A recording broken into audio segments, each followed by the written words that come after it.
الحمد للہ رب العالمین، الصلاۃ والسلام علی رسولہ النبی الکریم وعلی آلہ واصحابہ اجمعین۔ الحمد للہ الذی ہدانا لہذا وما كنا لنہتدی لولا ان ہدانا اللہ۔ رب اشرح لی صدری ویسر لی امری واحلل عقدۃ من لسانی یفقہوا قولی، آمین یا رب العالمین۔ ہم نے سورہ کہف شروع کر رکھی ہے اور پہلی 8 آیات ہم نے کل ختم کی ہیں۔ تو آپ میں سے کون پہلی 8 آیات کا خلاصہ بیان کرے گا؟ جلدی کریں۔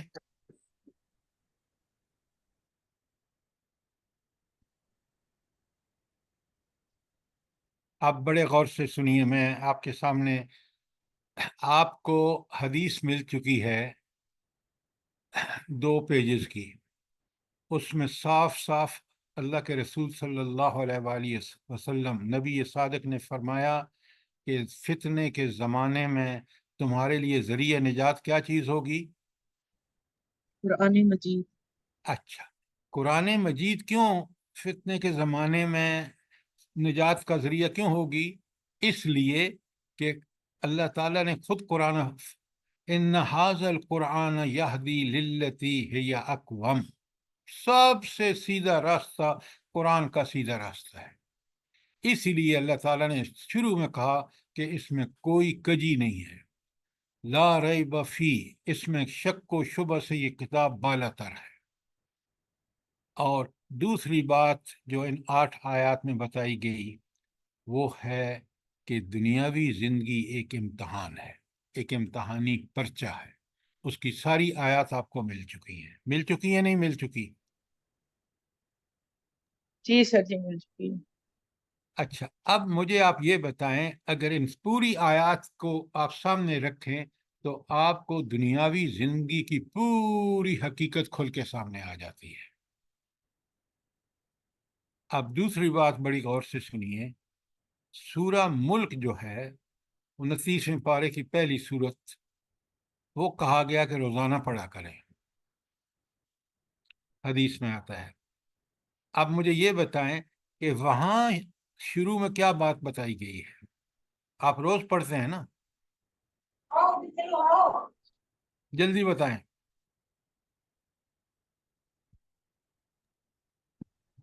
سر یہ دنیا آزمائش کے لیے بنائی گئی ہے، ڈاکٹر اور صاحب روز افسر عمل جو ہے پڑھتی نا ہیں، اسی کا۔ آپ کو وہ ہر لفظ بتانے چاہیے۔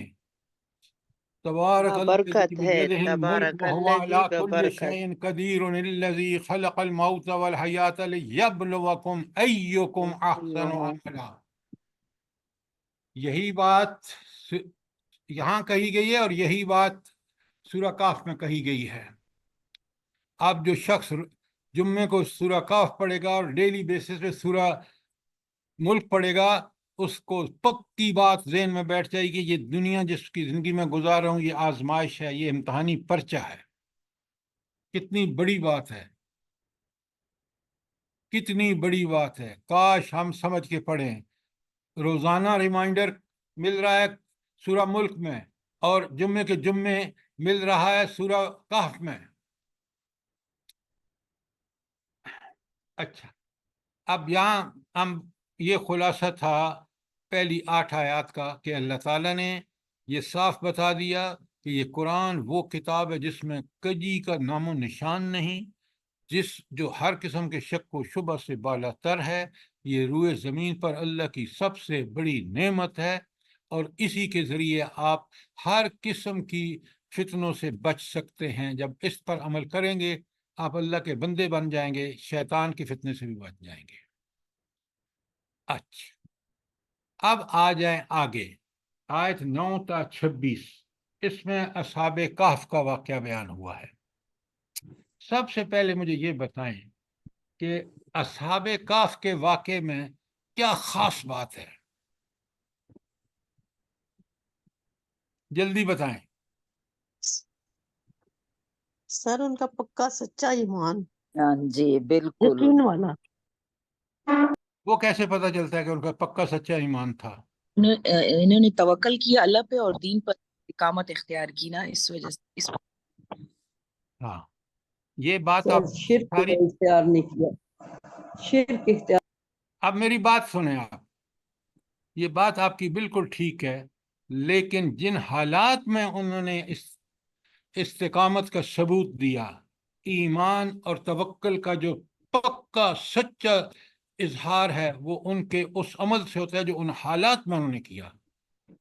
اگر وہ وہاں ٹکتے تو وہ ان کو سنسار کر دیتے یا ان کا رجم کر دیتے، لیکن انہوں نے اللہ پر بھروسہ کر کے اپنے ایمان کے استقامت کی وجہ سے، اللہ پر بھروسے کی وجہ سے انہوں نے جا کے غار میں پناہ لے لی. تو سب سے پہلے یہ آزمائش تھی امتحان کی، ساری ایمان کی. آپ ہم ہر جمعہ پڑھتے ہیں، کیا ہم سمجھتے ہیں کہ اگر ایسے حالات میں ہوں جن میں وہ اصحاب کہف تھے، کیا ہم اس پر استقامت دکھائیں گے؟ نہیں دکھائیں گے.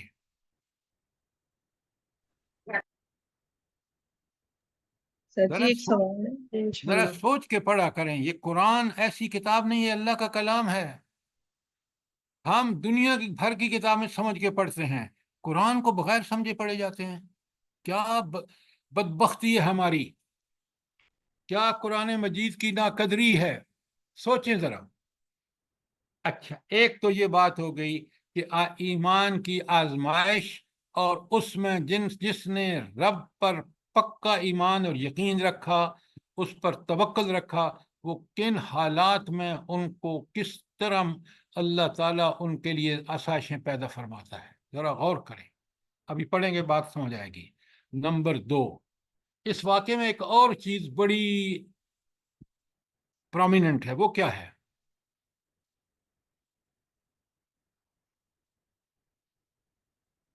کمال ہے، آپ ہر جمعے کو پڑھتے ہیں اور یہ بغیر کہ کیا خاص بات ہے اس میں.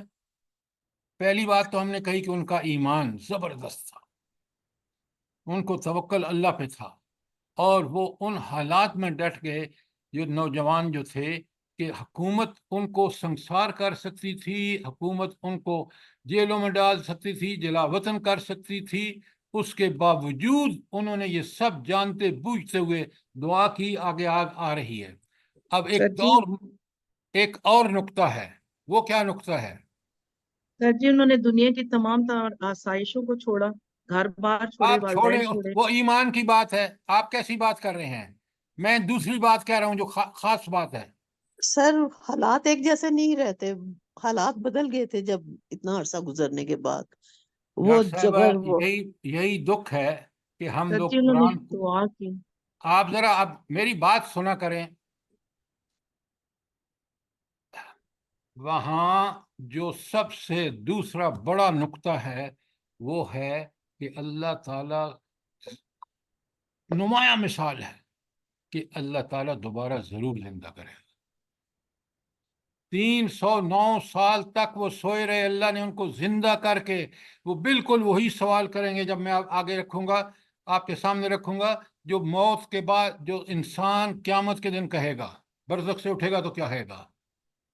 تو دوسرا بڑا اس کے اندر جو سبق ہے ایمان کی آزمائش کے بعد، وہ ہے ایک نمایاں مثال، زندہ مثال، کہ اللہ تعالیٰ نے 309 سال تک سوئے رہے، پھر اٹھتے ہیں تو پوچھتے ہیں کتنے دیر رہے. آئے گا آگے. اب یہ نقطہ تو آپ نے پتا، اس سے آخرت کا یقین پیدا ہوگا. اگر آخرت کا یقین نہیں ہے تو انسان دنیا میں درندہ ہے، جیسے آج آپ کے صاحب اقتدار لوگ ہیں، مسلمان حکمران. قرآن کو سمجھیے، قرآن کے مطابق اپنی زندگیوں کو ڈھال لیجئے، آپ بالکل اللہ تعالیٰ کی حفاظت میں آ جائیں گے. اب اگر کوئی اور سوال نہیں ہے تو چلتے ہیں ہم سورہ اس پہ کہف کی ان آیات پہ جس میں اصحاب کہف کا قصہ ہے.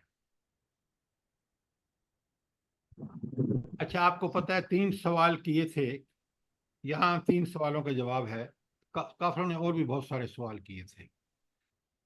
اچھا، ایک بات اور نوٹ فرمائیں، رب العالمین نے ان کے ہر سوال کا جواب نہیں دیا. وہی سوال جو بڑے اہم تھے ہدایت کے نقطہ نظر سے، چاہے وہ حضرت یوسف کا واقعہ ہو کہ انہوں نے سوال کیا تھا کہ بھئی یہ بنی اسرائیل مصر کیسے پہنچ گئے تھے. اب یہودیوں کا خیال یہ تھا کہ نبی کریم صلی اللہ علیہ وسلم کو بالکل کچھ بھی پتہ نہیں ہے. کیوں؟ وہ ان پڑھ ہیں پہلی بات. دوسری بات کہ وہ مکے سے باہر گئے نہیں، اور یہ واقعہ مصر کا ہے تو فلسطین کا ان کو بالکل پتہ نہیں. تو آپ نے دیکھا کہ سورہ یوسف ذرا پڑھ کے دیکھیں کہ اللہ تعالیٰ نے اس سوال کا جواب ہدایت کے پہلو کو ایسا واضح کیا کہ نبی کریم صلی اللہ علیہ وسلم کو اپنا پورا نقشہ سمجھا دیا کہ آج جو کچھ قریش کر رہے ہیں آپ کے ساتھ، بالکل یہی حال برادران یوسف نے یوسف علیہ السلام کے ساتھ کیا. ان کو کنویں میں ڈالا، یہ بھی آپ کے قتل کے منصوبے بنائے گئے.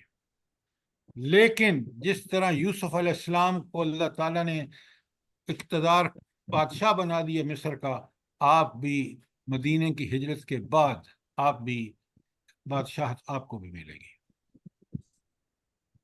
دیکھیں کس طرح اللہ نے وہاں کھول کے بتایا ہے. قرآن جب سمجھ کے پڑھتے ہیں نا تو آدمی حیران رہ جاتا ہے. یہاں اب آئیے، یہاں آ کے سورہ کہف میں اصحاب کہف کا واقعہ رکھا اور اس کو کھول کے بیان کیا. اب اس زمانے میں کیا مسئلہ ہے؟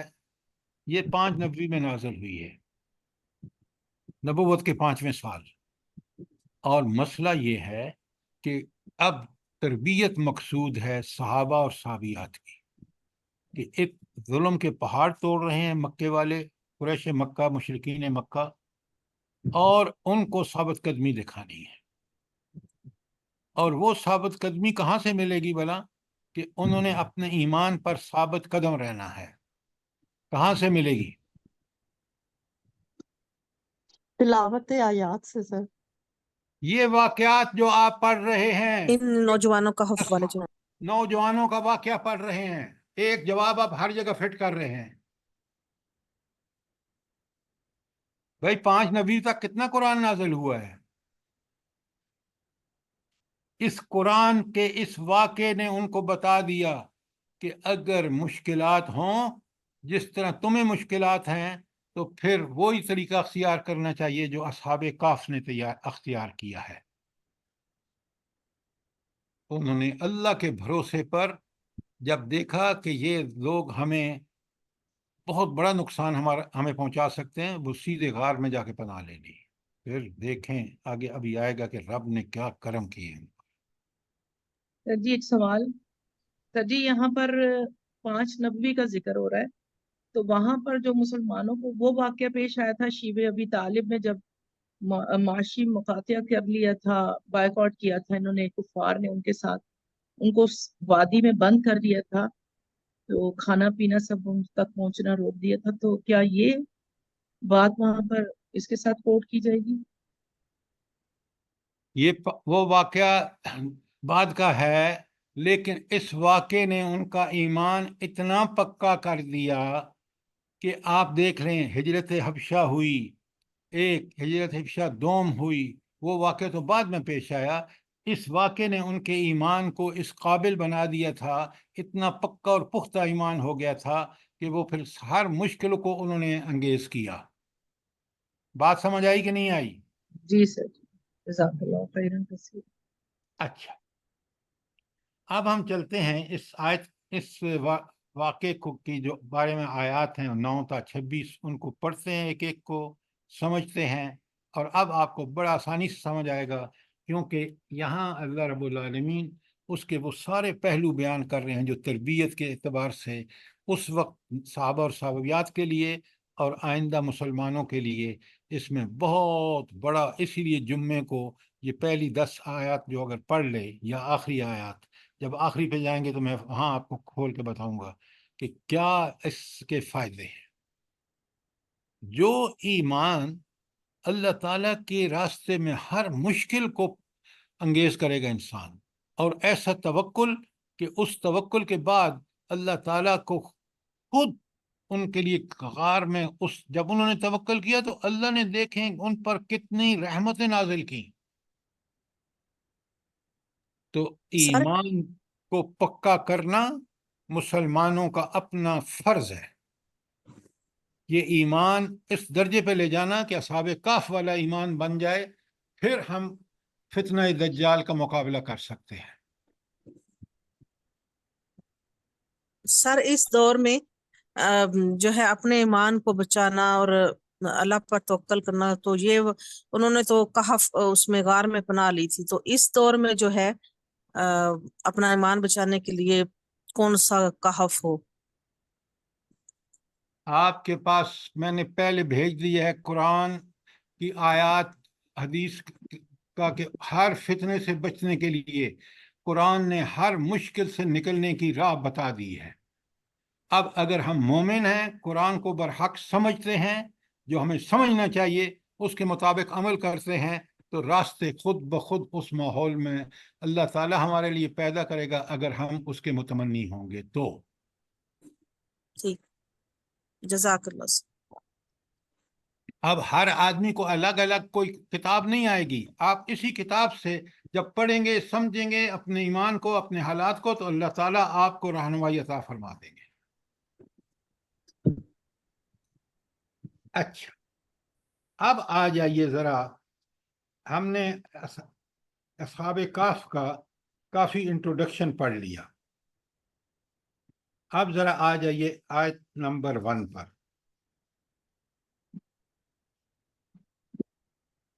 دیکھیں نا، ذرا بات کو آپ سمجھیں۔ اصحاب کہف نے غار میں ہجرت کی، اور حضور نبی کریم صلی اللہ علیہ وآلہ وسلم کو آپ دیکھیں، صحابہ اور صحابیات کو پہلے تو 2 ہجرتیں ہوئیں حبشہ کو، پھر کس طرح غار ثور میں پناہ لی نبی کریم صلی اللہ علیہ وسلم نے اور ابو بکر صدیق رضی اللہ تعالیٰ عنہ نے، جب وہ قتل کا منصوبہ ایگزیکیوٹ کرنے جا رہے تھے۔ پھر آپ دیکھیں کہ آپ نے غار ثور کی ہجرت کے بعد پھر ہجرت مدینہ، جو سب سے بڑی ہجرت ہے، اور پھر اس کے بعد جو اللہ تعالیٰ کے فضل و کرم سے جس طرح احکامات نازل ہوئے، جس طرح غزوات میں اللہ تعالیٰ نے مدد کی، وہ کمال کی چیز ہے۔ اسی کو پڑھنا اور سمجھنا، یہی ہمارے ایمان کو مضبوط بنائیں گی یہ چیزیں۔ اچھا، اب آ جائیے آیت نمبر 1 پر۔ اللہ تعالیٰ فرماتے ہیں، ام حسبت ان اصحاب الکہف والرقیم کانوا من آیاتنا عجبا، کیا آپ سمجھتے ہیں کہ غار والے اور کتبے والے ہماری کوئی بڑی عجیب نشانیوں میں سے تھے؟ یہ سوالیہ نشان ہے۔ اچھا، اللہ تعالیٰ فرما رہے ہیں کہ یہ ذرا اس کو نوٹ فرمائیں کہ یہ اصحاب کہف کا واقعہ جو ہے وہ اللہ تعالیٰ کی عجیب نشانیوں میں سے ایک ہے۔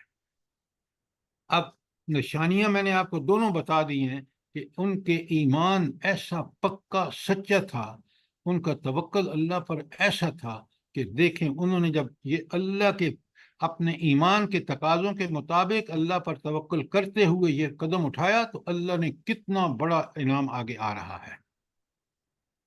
ایک اور دوسرا، ان کی زندگی سے ہمیں بالکل کلیئر ہو جاتا ہے کہ رب دوبارہ ضرور اٹھائے۔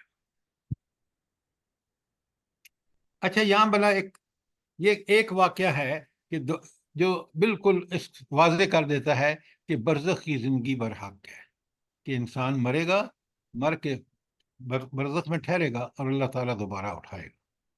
یہ اور کون سے واقعات ہیں جو قرآن میں اس چیز کا اعادہ کرتے ہیں، بالکل اسی چیز کا کہ قیامت ہوگی؟ سر جی، ایک تو عزیر علیہ السلام کا واقعہ ہے، اچھا، جب وہ پہلی بات مری سن ہوئی لیں، وہ عزیر علیہ السلام کا واقعہ نہیں ہے۔ تو آپ دیکھیں نا ان کو، تفسیر کو، آپ کے پاس ہے تدبر، وہ جی بالکل ٹھیک لکھتے ہیں، مولانا نے بھی یہ ٹھیک لکھا ہے۔ جو تحقیق ہے وہ حضرت عزیر کا واقعہ نہیں ہے، پہلی بات۔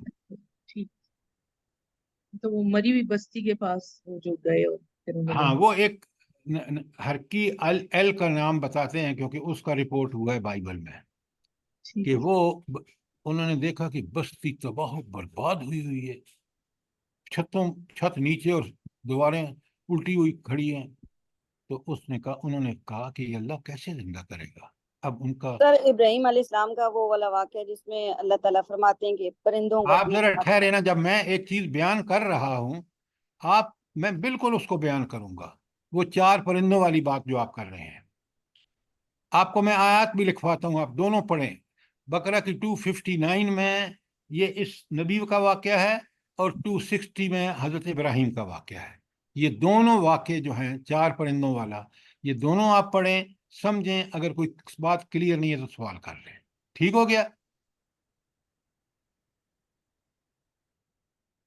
یہاں یہ واقعہ جو ہے کہ اصحاب کہف کو کس طرح اللہ تعالیٰ نے 300 سال تک سلائے رکھا، اس میں بڑی کمال کی باتیں ہیں، لیکن ہم سمجھ کے نہیں پڑھتے نا، تو پھر ہمیں وہ چیزیں، ورنہ وہ سمجھ کے پڑھیں تو آپ اش کر اٹھیں۔ ابھی آپ دیکھیں گے۔ اچھا، تو اللہ تعالیٰ کہتے ہیں کہ یہ کیا، اچھا اب سنیں، یہ سوال کیوں کیا انہوں نے؟ یہودیوں نے سمجھا کہ بھائی یہ تو سوال ہمیں بھی کلیئر نہیں ہے، پرانے زمانے کی بات ہے اور ہمیں بھی کلیئر نہیں ہے، تو نبی کریم صلی اللہ علیہ وسلم کو کہاں سے پتا ہوگا؟ انہوں نے کہا یہ کفار مکہ پوچھو یہ ان سے۔ اب دیکھیں رب نے اس واقعے کو، عجیب نشانیاں یہ ہیں کہ اللہ نے اس واقعے کو پوری طرح بیان کر دیا جس کے بارے میں شک میں پڑے ہوئے تھے۔ اب اس میں الفاظ جو ہیں، کہف غار کو کہتے ہیں، رقیم کے بارے میں 2 نقطہ نظر ہیں، اور ایک تو صحابہ نے جو بتایا کہ یہ اس بستی کا نام تھا رقیم، جہاں یہ واقعہ پیش آیا وہ بستی کا نام رقیم تھا، لیکن کچھ دوسرے مفسرین نے کہا کہ رقیم کا معنی کتبہ ہے، وہ کتبہ جو ان کی قبر پہ لگا ہوا تھا، یا وہ جو مسجد انہوں نے بنائی تھی بعد میں۔ تو یہ اس میں اختلاف ہے، اور میں نے آپ کے سامنے، لیکن یہ بات اکثر لوگوں کو سمجھ آتی ہے کہ اس کا معنی کتبہ بہتر ہے، کیونکہ اچھا، اور عجیب و غریب واقعہ کیوں ہے؟ آیاتنا عجبا، کہ اللہ تعالیٰ نے یہاں برزخ کا عکس دکھا دیا۔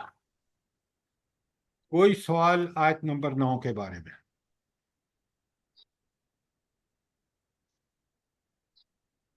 سر یہ رقیم کون تھے اور کتبے والے؟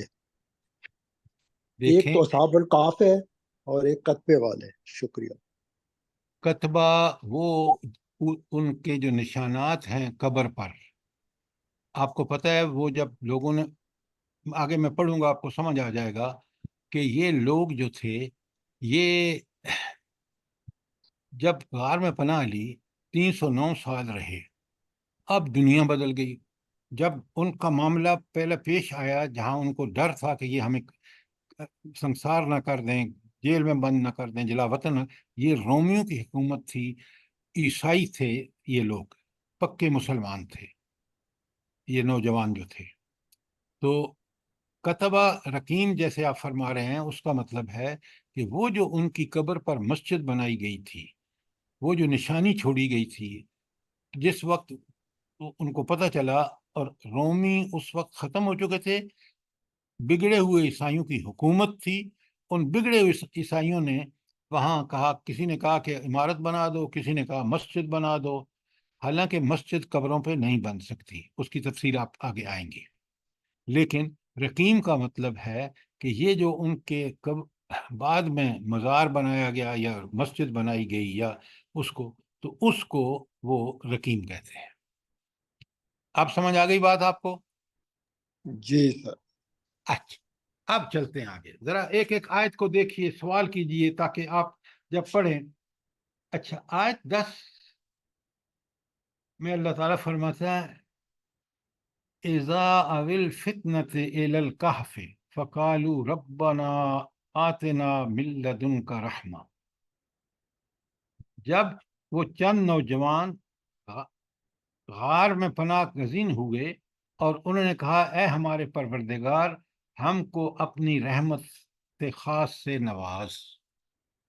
دیکھیں ایمان کا کیا تقاضا ہے کہ وہ اب انہوں نے اللہ کے بھروسے پر، اللہ کے توکل پر وہاں سے نکلے جانے بچانے کے لیے، اور سیدھے غار میں آ کے پناہ لے لی، اور کیسی پیاری دعا مانگ رہے ہیں کہ ربنا آتنا من لدنک رحمہ، اے اللہ ہمیں اپنی رحمت خاص سے نواز، وہی لنا من امرنا رشدا، اور ہمارے معاملے کو درست کر دے، یہ جو ہم مشکل میں پھنس چکے ہیں اس سے نکال صرف آپ سکتے ہیں۔ ذرا ان کا توکل دیکھیں اور ان کا ایمان اس دعا سے پتہ چلتا ہے کہ کتنا پکا ان پر اللہ پر بھروسہ ہے۔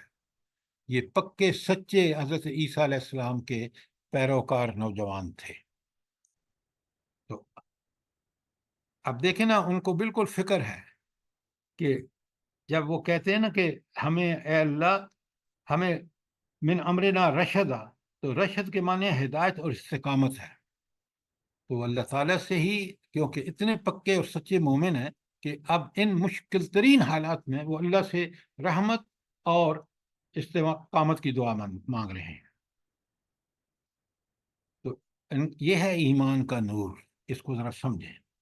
جب اللہ تعالیٰ کے لیے انسان مخلص ہو جاتا ہے تو اللہ تعالیٰ اس کے ایمان میں کیسا نور پیدا فرما دیتے ہیں کہ وہ اللہ سے کیسا تعلق پیدا کر لیتا ہے کہ کیسی دعائیں مانگ رہے ہیں یہ، کہ رہنمائی اور استقامت کی دعا یہی اہل ایمان کے شان شایاں ہے۔ اسی لیے اس واقعے کو جمعے کے جمعے پڑھنے کو کہا گیا ہے کہ جب تم ان کی باتوں کو ٹھیک ٹھیک سمجھو گے تو تمہیں ایک پکے سچے مومن کی زندگی، اس کی دعائیں کیسی ہوتی ہیں، کیوں ہوتی ہیں، وہ آپ کو سمجھ میں آئے گی۔ اچھا، یہاں دیکھیں نا، قرآن نے ایک بڑی پیاری بات کی ہے، کاش ہم سمجھ کے پڑھیں۔ اللہ تعالیٰ فرماتے ہیں ان تنصر اللہ ینصرکم، ان تنصر اللہ، اگر تم اللہ کی مدد کرو گے۔ ذرا غور فرمائیں، رب العالمین کتنے کریم ہیں۔ اگر تم اللہ کی مدد کرو، بھئی مومن کیا اللہ کی مدد کر سکتا ہے؟ لیکن اللہ تعالیٰ اگر دین پر قائم اور استقامت دکھائیں اور اللہ کے دین کی سربلندی کے لیے کوشش کریں تو یہ گویا اللہ فرماتے ہیں یہ میری مدد ہے، یہ اللہ کی مدد ہے۔ سبحان اللہ، سبحان اللہ وبحمدہ، سبحان اللہ العظیم۔ تو اللہ خود قرآن میں کہا ان تنصر اللہ، اگر تم اللہ کی مدد کرو گے، ینصرکم، اللہ تمہاری ضرور مدد کرے۔ یہ تھا معاملہ ان کا، اور وہ پکے سچے مسلمان تھے، عیسائی تھے۔ تو انہوں نے دیکھیں اس آیت میں جو ہے کس طرح آیت 10 میں وہ دعائیں کر رہے ہیں اللہ سے، اور کس طرح وہ اللہ سے کہہ رہے ہیں کہ ہمارے کام اس مشکل میں آپ ہی آسانی، توکل دیکھ لیں۔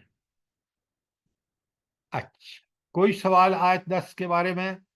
جی سر جی، 10 آیات کے بارے میں وہ جو حدیث ہے ترمذی میں بھی ابو داؤد میں بھی، کہ اس کا مفہوم یہ ہے کہ جو سورہ کہف کی پہلی 10 آیات حفظ کر لے گا وہ فتنہ دجال سے محفوظ رہے گا۔ پلیز اس کو تھوڑا واضح کر دیں۔ آپ کا کیا خیال ہے، ان 10 آیات میں کوئی میسج ہے یا نہیں ہے؟ بالکل سر جی، میسج سے بھری ہوئی ہے پوری تو آیات۔ صرف یاد کر کے پڑھ لینا اور ان سے وہ ہدایت اخذ نہ کرنا، اس کے مطابق زندگی نہ گزارنا، یہ ان کو یاد کرنے کا کوئی فائدہ نہیں ہے۔ یاد کرنے کے لیے اس لیے کہا گیا کہ یہ تمہارے ایمان کو تازہ رکھے گی، یہ تمہیں اس ایمان کی چاشنی دکھائے گی جو ایمان جس قدر اللہ پر بھروسہ کرتا ہے اللہ کی رحمتوں کا متمنی ہوتا ہے۔ بات سمجھ آئی نہیں آئی؟ جی سر جی، جزاک اللہ خیرا کثیرا۔ اچھا، اب اللہ تعالیٰ آیت نمبر 11 میں فرماتے ہیں کہ فَضَرَبْنَا عَلَىٰ آذَانِهِمْ فِي الْكَهْفِ سِنِينَ عَدَدًا، ہم نے انہیں اسی غار میں تھپک کر سالہ سال کے لیے گہری نیند سلا دیا۔ یہ ہے رب کی شانیں کہ ایسی نیند ان پر طاری کر دی۔ ابھی ماحول آگے آ رہا ہے، ذرا غور سے سنیں پوری بات، کہ اللہ تعالیٰ یہ جو ہے نا ضربنا علی آذانہم، کہ کانوں پر تھپک کر، یہ مائیں بھی جب سلاتی ہیں نا تو آپ دیکھتے ہیں کہ وہ اس کو تھپکتی ہیں کانوں کو۔ تو رب العالمین نے بالکل وہ ماں والا محاورہ کہ میں اللہ تعالیٰ کتنا مہربان ہے ان پر کہ اس نے ان کو کانوں کو تھپک کر ان کو کئی سالوں تک سلا دیا۔ اب ظاہر ہے یہ مسئلہ ان کے لیے بڑا پریشان کن تھا کہ بھائی وہ تو ہمیں فالو کریں گے تو جب پا لیں گے تو حکومت کے لوگ ہیں، جب پا لیں گے تو وہ ہمیں یا تو سنسار کر دیں گے یا جیلوں میں ڈال دیں گے، کوئی نہ کوئی وہ اس سے بری سے بری حرکت کر سکتے ہیں۔ تو رب العالمین نے ان کو ان کے اس ایمان کی وجہ سے سکون عطا فرمایا اور ایسی نیند طاری کر دی کہ وہ 309 سال تک اس غار میں سوتے رہے۔ اب ذرا غار کے ماحول کو دیکھیں۔ کوئی سوال یہاں تک؟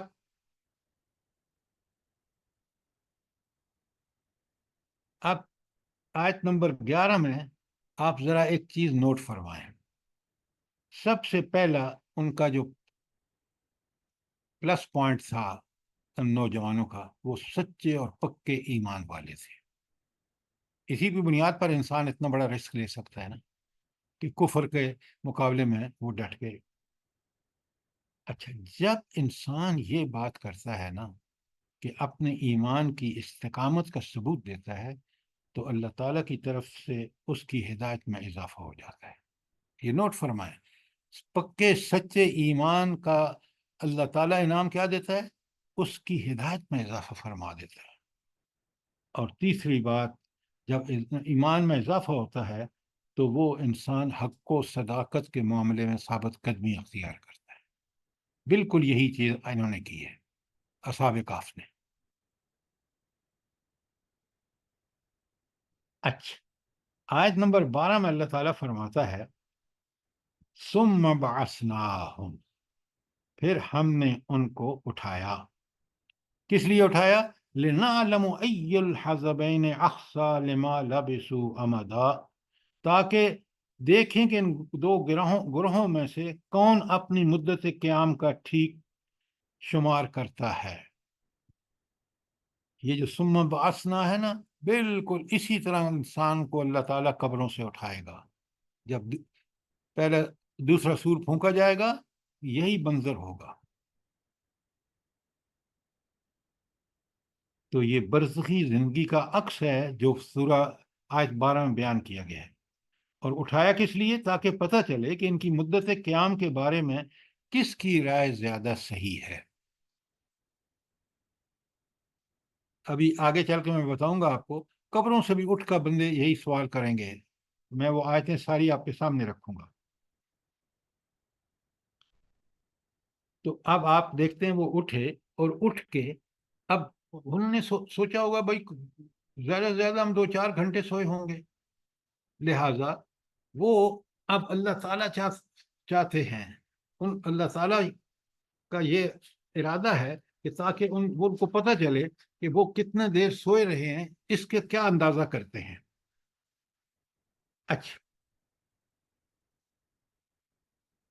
آپ مجھے ایک بات بتائیں، سورہ یاسین آپ میں سے کون کون پڑھتے ہیں؟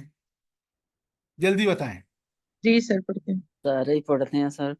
اچھا، سارے پڑھتے ہیں، تو آپ مجھے بتائیں اس کے ایکویولنٹ کہ اللہ تعالیٰ نے ان کو اٹھایا تو جو کچھ، تو یہ سورہ یاسین میں کہاں آیا ہے یہ بات؟ من بعثنا من مرقدنا سر، قالوا ہمیں یا ویلنا، آیت نمبر قالوا 51 یا اور 52۔ ویلنا من بعثنا من مرقدنا، سورہ یاسین کی آیت 52۔ اچھا، اب جب ان کو اٹھا دیا تو یہ تو مثال ہو گئی برزخی زندگی کی کہ جہاں انسان طویل عرصے تک پڑا رہے گا، لیکن قیامت کے دن اسے اٹھایا جائے گا تو اسے ایسے محسوس ہوگا کہ چند گھنٹے ہی عالم برزخ میں گزارے۔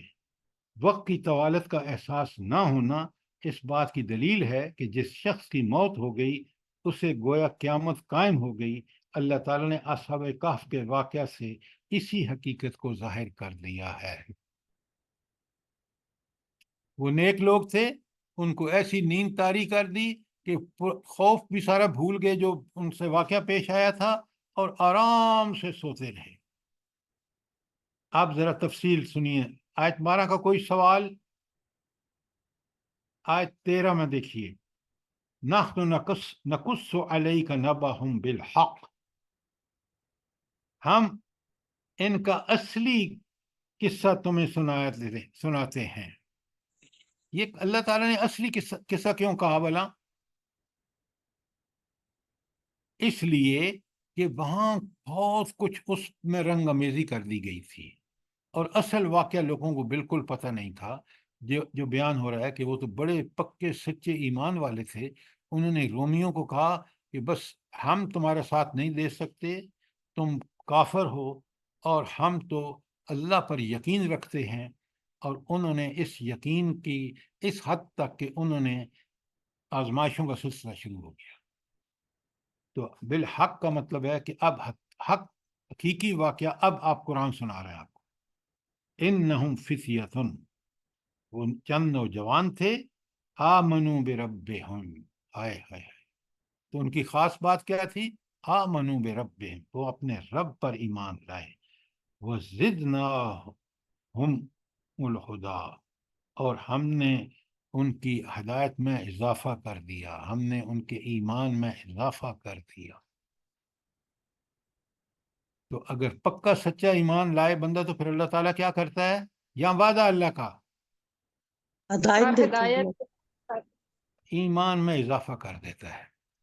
پکا سچا ایمان لانے کا مطلب یہ ہے کہ انسان جوں اپنے ایمان کے تقاضے پورے کرتا ہے نا، عبادات، تقوی، جو وہ پورے کرتا جاتا ہے، اللہ تعالیٰ اس کے ایمان میں اضافہ کرتا جاتا ہے، وہ پکا سچا مومن بن جاتا ہے. کوئی سوال آیت نمبر 13 کے بارے میں؟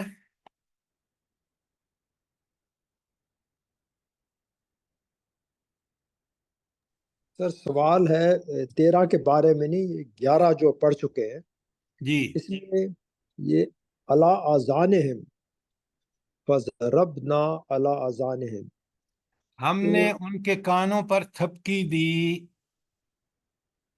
اس کا یہاں معنی کیا بنتا ہے؟ یہ کیونکہ سر ایک پروورب ہے عربی کی کہ جب سلاتے ہیں نا، آپ نے پتہ نہیں نوٹ کیا ہے کہ نہیں، آپ تو دفتر میں اتنے مصروف ہوتے ہوں گے کہ جب آپ کی اہلیہ اپنے بچوں کو سلاتی تھی نا تو وہ ان کے سر ہاتھ پہ ذرا سی تھپکی دیتی تھی کان پر، اور وہ کچھ قرآن پڑھتی تھیں تو وہ سو جاتے تھے.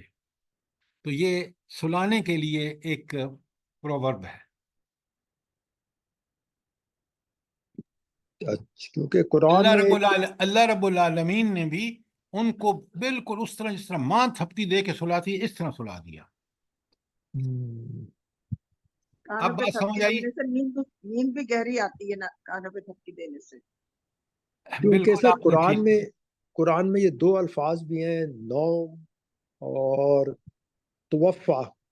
توفع بھی کئی جگہ آیا کہ ان کو ہم نے نیند، یعنی وہ سو گئے پھر ہم ان کے روح قبض کر لیتے ہیں. دیکھیں یہاں آپ اس بحث میں نہ پڑیں، اگر بات کلیئر ٹھیک، نہیں ہے تو اس پہ سوال کیجئے. نہیں آپ کی بات تو سمجھ آ گئی مجھے، ٹھیک بس ہے. پھر آگے چلیں، ورنہ ہم بحثوں میں پر اصل مضمون غائب ہو جائے گا. اچھا، اب اگر 13 کلیئر 14 پہ آ جائیے. یہ جو بڑی کمال کی باتیں ہیں، کاش ہم ان کو سمجھ کے پڑھیں.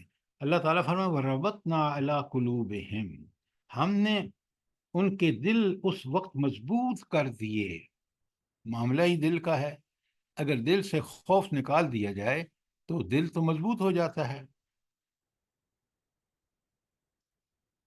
سنیں، کاش ہم ذرا غور سے پڑھیں. وہ جو صحابہ ایک غزوہ میں تھے نا، تو بڑی شدید کا لڑائی ہو رہی تھی. تو ایک نے دوسرے سے پوچھا تو اس نے کہا مجھے جنت کی خوشبو آ رہی ہے. اب سوچیں کہ وہ جس کو وہاں جنت کی خوشبو سے اللہ تعالیٰ آشنا کر رہا ہے اس کی شہادت یقینی ہے، اور وہ اس تلواروں کی جھنکار میں جو سکون اس کو جنت کی خوشبو سے آ رہا ہے وہ سکون کہیں نہیں مل سکتا. تو یہاں بھی اللہ کہہ رہا ہے کہ وَرَبَطْنَا عَلَىٰ قُلُوبِهِمْ، جب انہوں نے ایمان کیا، سچے ایمان کا ثبوت دیا تو اللہ تعالیٰ فرمایا ہم نے ان کے دل کو مضبوط کر دیا. اِذْ قَامُوا، جب وہ اٹھے، فقالو انہوں نے اعلان کیا ربنا رب السماوات والارض ہمارا رب کون ہے؟ جو زمین و آسمان کا رب ہے. لن ندعو من دونہ الہا ہم اس کے علاوہ کسی کو الہ نہیں پکارتے، کسی کو الہ تسلیم نہیں کرتے. یہ وہ کلمہ ہے جب آپ دل سے کہتے ہیں اور اللہ کو الہ مان لیتے ہیں تو آپ کو پتہ ہے وہ الہ میرا نہیں، وہ کائنات پوری زمین و آسمان کی ہر چیز کا رب ہے، پال رہا ہے، اس کا حاکم ہے، اس کا خالق مالک رازق ہے. یہ سارے رب کے معنی ہیں. تو وہ کہتے ہیں ہم نے اس کو رب بنایا جو زمین و آسمان کا رب ہے اور اس کے علاوہ کسی کو الہ نہیں مانتے. لقد قلنا اذا شططا اگر ہم نے اس کے خلاف بات کی جو ہم بتا رہے ہیں تو پھر ہم نے بہت ہی غلط بات کی. یہ ہے ان کے ایمان کا ثبوت جو اس آیت سے ہمیں ملتا ہے.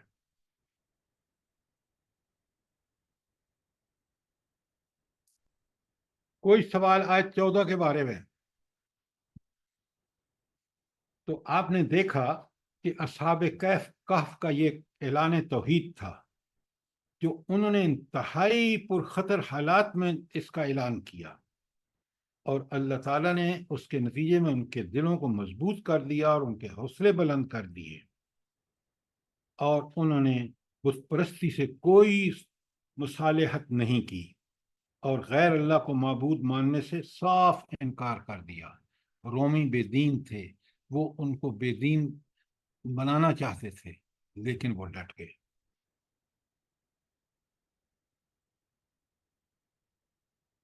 کوئی سوال آیت نمبر 4 کے بارے میں، 14 کے بارے میں؟ سر یہ جو تھے اصحاب کاف، یہ کتنے دیکھیں ایمان پہ وہ ڈٹ گئے تھے نا. تو یہ آج کل یہ یورپ میں دیکھیں اگر کسی کو بولو نا کہ بھئی آپ کلمہ پڑھ لو تو وہ بولتے ہیں نا نا نا ہم لوگوں نے کلمہ نہیں، ہم لوگ جس مذہب پہ ہیں وہی ٹھیک ہے. آپ یقین کریں ایک کو اتنی کوشش کی، جان جو اس کی لٹکی ہوئی تھی اور بولا کہ کلمہ پڑھ لو، بولتی تھی نہیں میں نے کلمہ نہیں پڑھنا ہے. آپ اب نبی کریم صلی اللہ علیہ وآلہ وسلم کے چچا کی مثال کیوں نہیں لیتے؟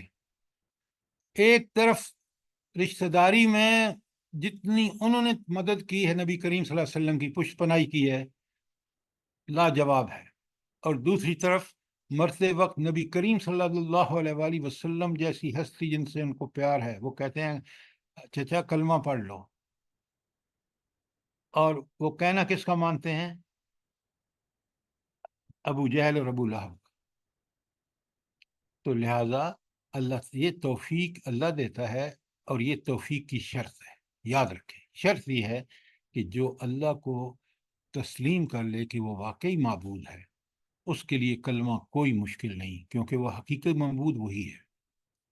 لیکن جب شیطان انسان پر غالب آ جائے، جب وہ اپنے نفس کی پرستش میں لگ جائے تو پھر اللہ کی طرف آنا اس کے لیے بڑا مشکل ہوتا ہے. جزاک اللہ خیر سر.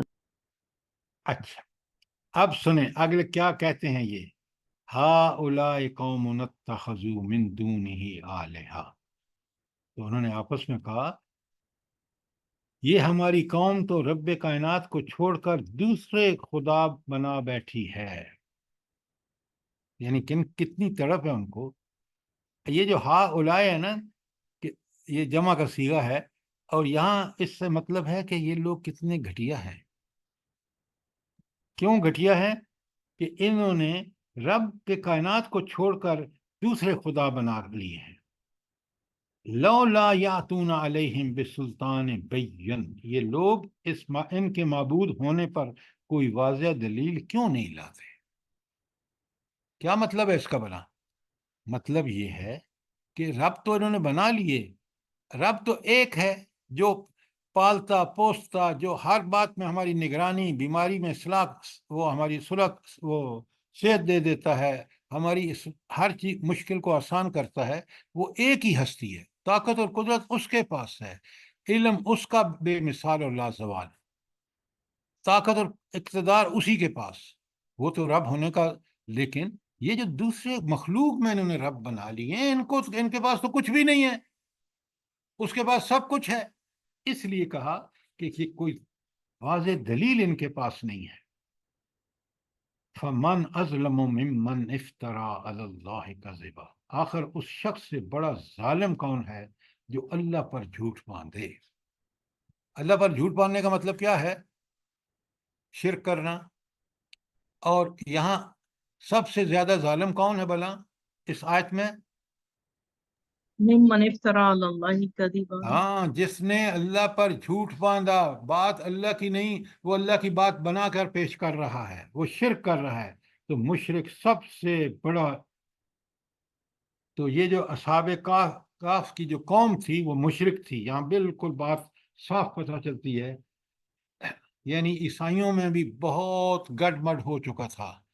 وہی جو اللہ کا بیٹا ہے اور حضرت مریم علیہ السلام جو ہیں وہ نعوذ باللہ ان کو تیسرا خدا مان لیا، حضرت عیسیٰ کو، یہ سب چیزیں وہاں. تو اس لیے وہ جو ہے ان پر بڑا افسوس کر رہے ہیں. کوئی بات کلیئر نہ ہوئی آیت 15 میں؟ اب جب انہوں نے ایمان پر استقامت دکھائی نہ ڈٹ کے، تو آج 16 کو ذرا پڑھتے ہیں، دیکھیں. وَإِذَا وَإِذِ اعْتَزَلْتُمُوهُمْ وَإِذِ وَإِذِ اعْتَزَلْتُمُوهُمْ وَمَا يَعْبُدُونَ إِلَّا اللَّهِ، جب ان میں سے ان کے معبود غیر اللہ سے بے تعلق ہو چکے. کون؟ اصحاب کہف. تو پھر انہوں نے کیا کہا فَآوَىٰ إِلَى الْكَهْفِ، تو انہوں نے کہا چلو اب غار میں پناہ لیتے ہیں. جب غار میں پناہ لوگے تو کیا ہوگا؟ يُنشَرُ لَكُمْ رَبُّكُمْ مِنْ رَحْمَتِهِ، تمہارا رب تم پر اپنی رحمت کا دامن وسیع کرے گا. وَيُهَيِّئْ لَكُمْ مِنْ أَمْرِكُمْ مَرْفِقًا، اور تمہارے لیے ساز و سامان مہیا کر. مرفقہ سر، مرفقہ. مرفقہ، تو وہ سارے ساز و سامان جو تمہیں ضرورت ہے وہ بھی مہیا کر دے گا. توکل کی بات دیکھیں ان کو. اور رب العالمین نے کیسا اس غار میں بندوبست کیا آگے آ رہا ہے. تو آپ نے دیکھا کہ قوم ان کی بت پرست تھی، اور وہ عقیدہ اور مذہب کی آزادی کو تسلیم نہیں کرتی تھی. حکومت رومیوں کی ایسی ظالم تھی کہ ایک اللہ تعالیٰ کو ماننے اور بت پرستی سے انکار کرنے والوں کو موت کے گھاٹ اتار دیتی تھی. ان حالات میں اصحاب کہف نے اپنے ایمان کو بچانے کے لیے غار میں پناہ لی.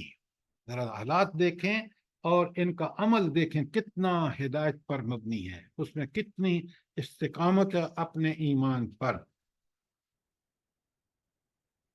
تو اب آپ دیکھیں کہ پہلی بات کہ اصحاب کہف کی مدد کا بھروسہ، ان کو اللہ تعالیٰ کی مدد کا ایسا بھروسہ تھا اور ایسا یقین تھا کہ ان نے اللہ تعالیٰ کو ہی معبود واحد مانا. وہ کسی طرح کے شرک میں مبتلا نہیں تھے، نمبر ایک. اور اسی وجہ سے انہوں نے ایمان کی اس سچائی کے بعد انہوں نے شرک اور مشرکین سے علاجگی اختیار کر لی، اور انہیں یقین تھا کہ اللہ تعالیٰ اپنی رحمت سے ہمیں ضرور نوازے گا. تو اس لیے وہ غار میں جا کے پناہ لے لی. اور اللہ تعالیٰ نے کیسے مدد کی، ذرا اب آپ نیچے والی آیت میں دیکھیں. اچھا، اس سے پہلے یہاں آپ 2 حوالے لکھ لیجئے. اللہ تعالیٰ فرماتے ہیں، ذرا غور سے سنیے، وَمَن يَتَّقِ اللَّهَ، جو اللہ کا تقوی اختیار کرے. تو اللہ کا تقوی کیا ہے؟ اس کی منع کی ہوئی چیزوں سے رک جائے اور جس کا حکم دیا ہے ان میں کرنے میں جلدی کرے. وَمَن يَتَّقِ اللَّهَ يَجْعَلْ لَهُ مَخْرَجًا، اللہ تعالیٰ ضرور اس بندے کے لیے مشکلات سے نکلنے کی راہ پیدا کر دیتا ہے. آپ کو تجربہ ہوا ہے یا نہیں؟ مجھے بالکل تجربہ ہوا ہے کہ ایسے مشکلات جہاں پہ رشوت دینے کے بغیر کوئی چارہ نہیں، ہم نے کہا نہیں دینی. اللہ رب العالمین نے کام اتنا آسانی سے، کیونکہ ہم نے اللہ کے حکم کے مطابق چلنے کی کوشش کی، اللہ نے اس کی مسئلے کو حل کروا دیا۔ تو من یتق اللہ یجعل لہ، تو مشکلات سے نکلنے کی راہ اللہ اس کے لیے پیدا جو تقوی کی روش پہ چلتا ہے۔ اللہ تعالیٰ فرماتا ہے یرزقہ من حیث لا یحتسب، اور اس کو وہاں سے رزق دیتا ہے جہاں سے اس کی کو امید بھی نہیں ہوتی۔ رزق دینے کا مراد ہے کہ جو مسئلہ جو مشکل ہے اس کو حل فرما دیتا ہے۔ وَمَن يَتَوَكَّلْ عَلَى اللَّهِ، ہائے ہائے ہائے، جو اللہ پر توکل کرتا ہے، جو اللہ پر بھروسہ کرتا ہے، جو اللہ کی رحمتوں پر ڈیپینڈ کرتا ہے، فَهُوَ حَسْبُهُ، وہ اس کے لیے کافی ہے۔ کیوں کافی ہے بلا اللہ؟ اس لیے کہ طاقت، قدرت، علم، ہمارے حال سے واقفیت اس سے بڑھ کر کسی اور کو نہیں ہے۔ تو اگر ہم نے اس پہ توکل کیا ہوا ہے، اس سے رحمتوں کے متمنی ہیں، تو ضرور ہماری اپنی رحمتیں بھیجے گا، ضرور ہمیں اپنی مشکل سے نکالے گا۔ سورۃ طلاق کی آیت 2 اور 3 لکھ لیجئے۔ پھر آیت سورۃ طلاق کی آیت 4 میں فرمایا وَمَن يَتَّقِ اللَّهَ يَجْعَل لَّهُ مِنْ أَمْرِهِ يُسْرًا، جو اللہ کا تقوی اختیار کرے گا وہ اللہ تعالیٰ ضرور اس کے لیے آسانی پیدا کر دے گا، اس کی مشکلوں کو آسان کر دے گا۔ یہ بالکل تجربے کی بات ہے۔ کیوں؟ ہر معاملے کو اس کے اینڈ تک جو چیز پہنچاتی وہ اللہ کا حکم ہے۔ کتنا بڑا سبق ہے جو جمعے کو ہمیں پڑھنے کا حکم دیا گیا ہے کہ انہوں نے اللہ پر توکل کیا، انہوں نے تقوی اختیار کیا، اللہ نے کیسے ان کی مدد کی ہے۔ ذرا غور کریں، اس غار کے اندر 309 سال تک اللہ نے سلائے رکھا، اور ماحول ایسا ہے کہ آپ دیکھیں، ابھی آج اگلی آیت میں آ رہا ہے کہ سورج جو ہے وہ نہ صبح اور نہ شام، نہ نکلتے وقت نہ ڈوبتے وقت، اس کی لوکیشن ایسی ہے کہ اس کے اندر دھوپ جاتی ہی نہیں ہے۔ اور پھر دیکھنے والا جو اگر کوئی بندہ کوشش بھی کرے تو دیکھتا ہے کتا سامنے بیٹھا ہوا ہے، غار پہ منہ پہ کتا بٹھا دیا، اور بندہ دیکھنے والا اتنا اس کا روب پڑے گا، ڈر جائے گا اس ماحول کو دیکھ کے کہ وہ بھاگ جائے گا۔ یہ ساری سچویشن کس نے پیدا کی ہیں وہاں؟ اللہ تعالیٰ نے۔ کس کی وجہ اس سے؟ ذات نے سر جو ان کا، اتنی، جی فرمائیے۔ نہیں میں نے کہا اس ذات نے، یہ اسی ذات کے یہ جو ہے نا کرم نوازی ہے نا۔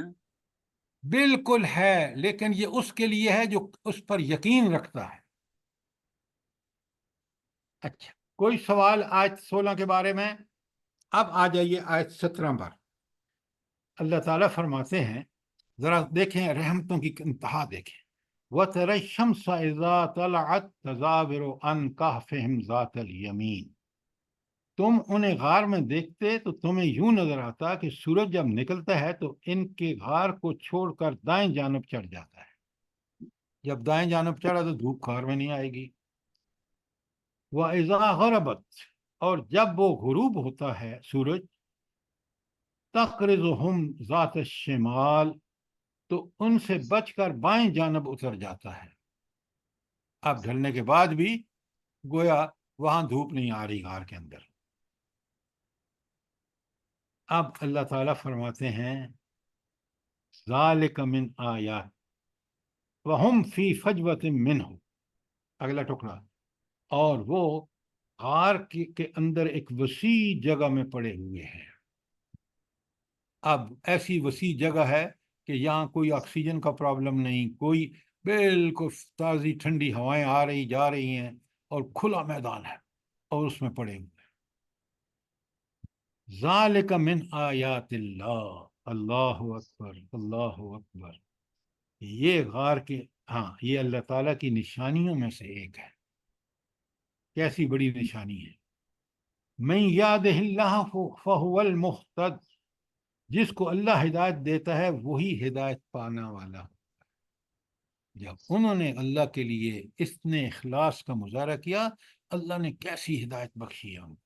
یہ آپ ذرا یاد رکھیں، اللہ کا معاملہ یہ ہے کہ جو جتنا اخلاص کے ساتھ اللہ کی طرف رجوع کرے گا، اللہ تعالیٰ اتنی اس کی قبولیت میں جلدی فرمائیں گے، کہ ذرائع وسائل تو اللہ کے ہاتھ میں ہے۔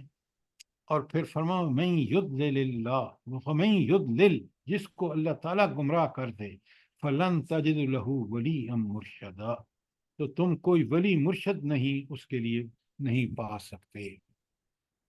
تو کتنی بڑی اللہ تعالیٰ کی نشانی ہے کہ وہ اس غار میں، کھلی غار میں پڑے ہوئے ہیں، سورج نکلتا ہے یا ڈوبتا ہے، وہاں کوئی دھوپ نہیں جاتی، اور وہ 309 سال جیسے آگے آ رہا ہے اس میں سوئے پڑے ہیں۔ کس طرح اللہ نے ان کو اطمینان اور سکون کی نیند دے دی۔ تو آپ دیکھ لیں کہ نشانی اس بات کی کہ اللہ پر جو توکل کرتے ہیں اللہ تعالیٰ ان کی کس طرح مدد کرتا ہے، کتنی بڑی مثال ہے۔ دوسری بات، اصحاب کہف ایک ایسی غار کی طرف رہنمائی کی جو نازک حالات میں ان کے تحفظ کے لیے ہر طرح موزوں تھی، جس میں ان کو سکون میسر آیا۔ اس بات کی علامت ہے کہ اللہ تعالیٰ اپنے مخلص بندوں کو نازک موقع پر مدد فرماتا ہے اور رہنمائی فرماتا ہے۔ یہ ہے وہ کنکلوژن جو اس آیت 17 سے نکلتے ہیں۔ اچھا، اگر کوئی سوال نہیں ہے تو اگر آیت 18 میں دیکھیں کہ اگر کوئی شخص جھانکتا ہے نا یا ان کو دیکھنے کی کوشش کرتا ہے تو اللہ تعالیٰ نے کیا اسباب فراہم کر رکھے ہیں کہ وہ کس طرح محفوظ اور مامون کر دیا۔ وَتَحْسَبُهُمْ إِيقَاظًا، تو تم انہیں دیکھ کر یہ سمجھتے رہے کہ وہ جاگ رہے ہیں، وَهُمْ رقود، اور وہ سو رہے تھے۔ دیکھیں نا، ایک کتا غار پہ بیٹھا ہے، کوئی آدمی یہ دیکھے تو کہے گا اندر جو بندے ہیں، باہر کتا بیٹھا ہے، یقیناً وہ لوگ جو ہیں وہ جاگ رہے ہوں گے، وہ اپنا کام کر رہے ہوں گے، یہ کتا اس لیے بیٹھا ہوا یہاں ان کی حفاظت کے لیے اللہ نے بٹھایا تھا۔ وَتَقَلُّبُهُمْ ذَاتَ الْيَمِينِ وَذَاتَ الشِّمَالِ، اور ہم نے انہیں دائیں اور بائیں کروٹیں دلواتے رہتے تھے۔ یہ کروٹ کیوں لیتا ہے بندہ والا، جلدی بتائیں۔ سر یہ بیڈ سورسز نہ ہو جائیں، وہ ایک جگہ پڑے پڑے تو جگہ خراب ہو۔ آکسیجن پہنچتی رہے سر۔ بالکل آپ نے ٹھیک کہا کہ وہ اگر اس بل 2-3 دن پڑا رہے تو وہ بل اس کا جو ہے جس بل لیٹا ہوا تھا وہ اس پہلو پر اس کے لیے بڑے مسائل پیدا ہوں گے، آکسیجن پہنچے گی نہیں۔ سبحان اللہ، یہ کتنی بڑی بات ہے، سبحان اللہ، یہ رب کے دیکھیں نا زندہ معجزے ہیں۔ سبحان اللہ، سبحان اللہ۔ اللہ تعالیٰ کہتے ہیں کہ میں نے بندوبست کر دیا کہ تاکہ وہ پہلو بدلتے رہیں اور ان کے پہلو پر کوئی پورے باڈی کو آکسیجن ملتی رہے اور کوئی پہلو جو ہے وہ اس طرح پڑا پڑا خراب نہ ہو جائے۔ کتنے بڑے رب کے بندوبست ہیں، ذرا غور فرمائیں۔ بے شک، سبحان اللہ۔ سر جی یہ سوال ہے کہ وہ جو آیت 10 میں ان کی دعا ہے اس کے اوپر ان کی قبولیت بھی نظر آ رہی ہے۔ دیکھیں نا، جتنا ان کا بھروسہ ہے، جتنا ان کا توکل ہے، اللہ تعالیٰ اسی درجے میں قبولیت فرما رہا ہے۔ یہ ہے ایمان جس کا نام یقین ہے۔ آگے فرمایا وَقَلْبُهُمْ بَاسِطٌ ذِرَاعَیْهِ بِالْوَسِیدِ، اور ان کا کتا غار کے دہانے پر ہاتھ پھیلائے بیٹھا ہے۔ وہ ہاتھ آپ کو کہتے ہیں نا کہ کتا جب بیٹھتا ہے تو بڑا الرٹ بیٹھتا ہے، تو اس کو ایسا الرٹ بٹھایا کہ دیکھنے والا ڈر جائے۔ اب اللہ فرماتے ہیں اگر ان چیزوں میں جیسے پیچھے بتایا کہ وہ تو سو رہے تھے لیکن دیکھنے والا سمجھ رہا تھا کہ وہ جاگ رہے ہیں، اور وہ جو ماحول تھا جس طرح کتا بٹھایا ہوا تھا، تو اللہ فرماتے ہیں لو اطلعت، اگر تو جھانک کر انہیں دیکھے، لولیت منہم فرارا، تو تو الٹے پاؤں بھاگ کھڑا ہو، فرارم ولملئت منہم رعبا، اور سر تم جی یہ آپ وہ صیغہ بدل جاتا ہے سر جی، لو اطلعت اور ولا ملئت۔ ولملئت، ٹھیک ہے،